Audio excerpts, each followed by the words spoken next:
Fala galera, beleza? Aqui é o AXL e vamos com tudo para mais um vídeo. Hoje falando sobre ele, o Vasco da Gama, o gigante da colina. Mas antes se inscrevam, curtam, comentem, dêem a sua opinião sobre os dois últimos jogos do Vasco e sobre o jogo de hoje, contra o Nova Iguaçu. O Vasco que na primeira rodada enfrentou o Voltaço e ganhou de 4-2. Não só ganhou, como convenceu, fez uma boa partida, com os principais destaques sendo Gabriel Peck, Nenê, Raniel e um jogador que me saltou os olhos positivamente.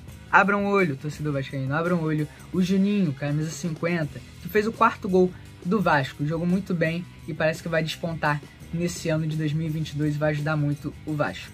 Mas é Campeonato Carioca e eu tendo a olhar principalmente os pontos negativos. E o que mais me saltou os olhos foi ela, a defesa, problema já crônico do Vasco. A lentidão dos zagueiros.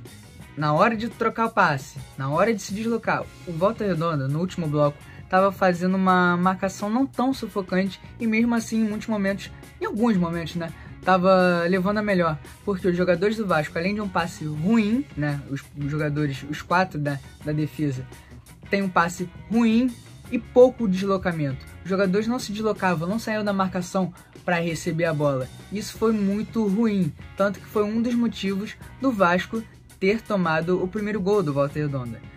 Não tinha opção, o jogador voltou pro Thiago, só que aí deu um passe fraco e o Thiago foi lá lento, porque está acima do peso, é outra questão que eu observei, o Thiago, goleiro do Vasco, está acima do peso, foi lento e acabou fazendo o pênalti que gerou o primeiro gol do Volta Redonda.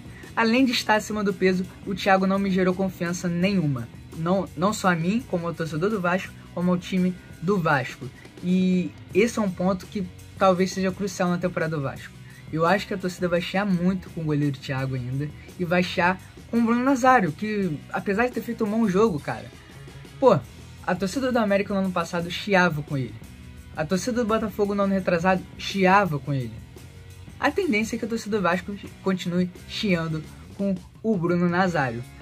E indo para o segundo jogo, teve outro problema aí crônico, também na defesa, mas vou falar mais à frente. O Vasco, que jogou contra um Boa Vista, que na primeira rodada do campeonato empatou com o Botafogo em 1-1 lá no Newton Santos e se mostrou um time organizado, mais do que o Volta Redonda, porque eu observei, né, nas linhas do Volta Redonda buracos entre as linhas, né? E coisa que o Boa Vista é melhor assim, é mais organizado e evita esses buracos. Mas aí o Vasco foi neutralizado no primeiro tempo. Boa Vista neutralizou as principais peças, né? O Gabriel Peck, o Nenê e o Raniel, e deu poucas oportunidades ao Vasco. Foi um primeiro tempo ruim de assistir, bem fraco e assim, preocupante, né? Mas no segundo tempo o Vasco melhorou, principalmente nos minutos iniciais, né?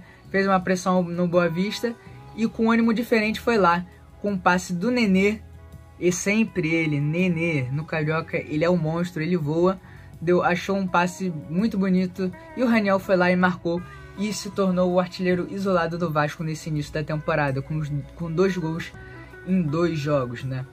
Mas foi só isso, o Vasco diminuiu o ritmo, baixou as linhas, e o Boa Vista, aos 39 do segundo tempo, num cruzamento, Vandinho foi lá e marcou.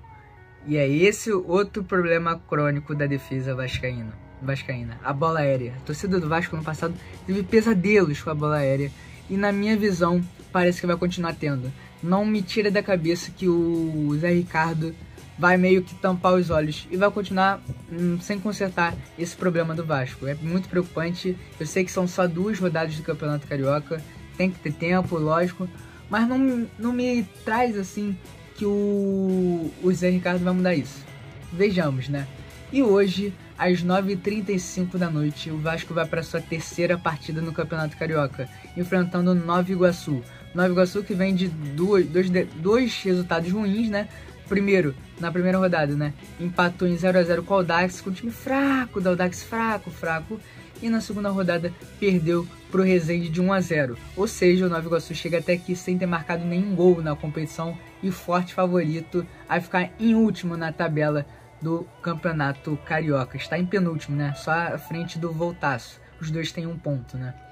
O Nova Iguaçu não parece que vai trazer muitos problemas ao Vasco. Eu acredito, né? Tanto que meu palpite para esse jogo é de 3-0, gol de Gabriel Peck, Raniel continua isolado na artilharia do Vasco e Anderson Conceição vai fazer o outro gol do Vasco.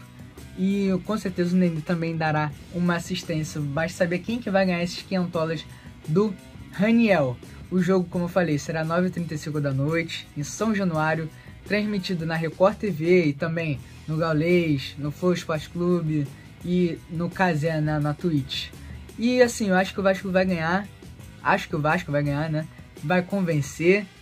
E é isso, vai trazer 3 pontos para casa, né? Já tá em casa, né? Já tá em São Januário, então beleza, né? E aí, falem aí a opinião de vocês sobre esses 2 últimos jogos, sobre esse jogo de hoje. Deem os seus palpites. Falem de quanto que o Vasco vai ganhar, ou será que o Vasco não vai ganhar, vai ter essa decepção. Eu vou dar essa moral para a defesa do Vasco, vou dar esse voto de confiança, não vai ser vazado, hein? O Nova Iguaçu vai continuar sem marcar no Campeonato Carioca. Mas é isso, galera, bora Vasco!